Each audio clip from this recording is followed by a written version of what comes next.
اسلام آباد district courts میں high courts میں آتا ہے اور یہاں پر آپ دیکھیے بیٹھنے کی جگہ نہیں ہے، گلیوں میں گزرنے کی جگہ نہیں ہے۔ صوفی صاحب ایک بار لکھا تھا کہ لاہور کی گلیاں اتنی تنگ ہیں کہ ایک طرف سے مرد اور ایک طرف سے عورت آ رہی ہو تو پھر صرف نکاح ہی کی گنجائش بچتی ہے۔ تو یہ اتنی گلیاں جو ہے تنگ ہو گئی ہیں، اس کے لیے ضروری ہے کہ ہمارے جو ادارے ہیں، ہمارے جو لوگ ہیں، وہ اس بات کو سمجھے۔ میرا خیال ہے اب ہائی کورٹ کی بلڈنگ جو ہے وہ تیار ہو گئی ہے کانسٹیٹیوشن ایوینیو میں، سو G10 سے اس بلڈنگ نے ادھر جانا ہے اور اس کے بعد اس عدالت کو شفٹ ہونا چاہیے ہائی کورٹ کی بلڈنگ میں۔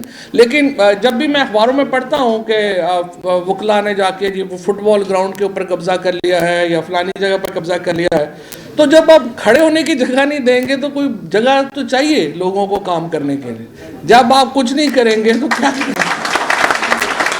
تو میں انفارچونیٹلی مجھے تھوڑا ابھی احساس ہوا کہ ایکچولی مجھے آج جو CDA کے چیئرمین ہیں یا کمشنر ہیں ان سے درخواست کرنی چاہیے تھی کہ وہ بھی ذرا ساتھ آتے اور ہم ان کو بتاتے یہاں پہ ذرا دیکھ کے، تو ان کو ذرا پوچھتے کہ اگر فٹ بال گراؤنڈ پہ قبضہ نہ کریں تو آپ کو بتائیں پھر CDA کی بلڈنگ پہ قبضہ کر لیں، پھر بیٹھنا تو ہے۔ میرا یہ خیال ہے کہ اس کو تھوڑا ذرا ایک لارجر سکوپ میں دیکھنے کی ضرورت ہے۔ یہاں پہ جب پرائم منسٹر صاحب جب بات کرتے ہیں کہ اتنا بڑا پرائم منسٹر ہاؤس 1100 کنال میں آپ نے بنا دیا ہے، اتنی جو پرسنل لگژریز ہیں ان کو جب پرائم منسٹر کم کرنے کی بات کرتے ہیں تو اس کے اوپر لوگ کہتے ہیں کہ جناب یہ کیا آپ بات کر رہے ہیں، اس کی ضرورت ہے، اس کی ضرورت ہے۔ ہمیں ایک انڈیویجولز کی جو جگہ ہیں وہ تو بڑی بڑی چاہیے، لیکن جہاں لاکھوں ہزاروں لوگ روز آتے ہیں ان کی حالت کا ہمارے لیے کوئی مسئلہ نہیں۔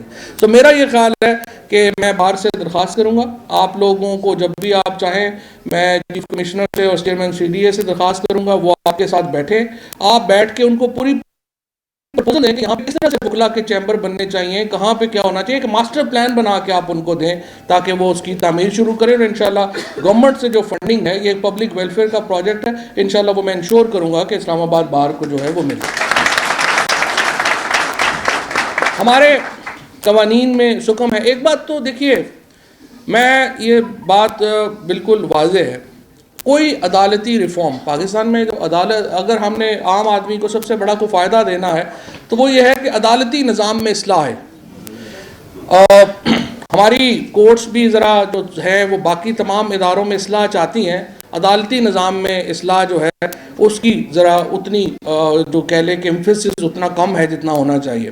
لیکن ایک بات ہے، جو حکومت یہ سمجھے کہ عدالت کے بغیر اصلاحات آ سکتی ہیں تو حکومت کو سمجھ لینا چاہیے کہ ایسا ممکن نہیں ہے، اور جو جوڈیشری یہ سمجھے کہ وکلا کے بغیر وہ اصلاحات لے آئیں گے وہ بھی پھر غلط ہے۔ وکلا کے بغیر اصلاحات نہیں آ سکتے، آپ کو بار کو، ججز کو، حکومت کو اکٹھے ایک پیج پہ آنا ہوگا اور اکٹھے ایک ریفارمز لے کے آنی ہوگی۔ اور یہ بھی میں آپ کو بتاؤں کہ بہت سارے ہمارے، چونکہ میں خود جو ہے وہ پریکٹس کرتا رہا، پہلے میجسٹریٹ کی کورٹ میں پریکٹس کی، پھر ہائی کورٹ میں پریکٹس کی، تو مجھے پتا ہے کہ بہت ساری جگہوں پہ یہ فیلنگ ہوتی ہے کہ کہیں یہ اگر لا بہتر ہو گیا تو یہ نہ ہو لٹیگیشن کم ہو جائے۔ میں آپ کو یہ بتاؤں، جب بھی لا ریفارمز ہوں گے اس سے اکانومی بہتر ہوگی، اور جب بھی اکانومی گرو کرے گی اس وقت وکیلوں کا کام اور بڑھے گا۔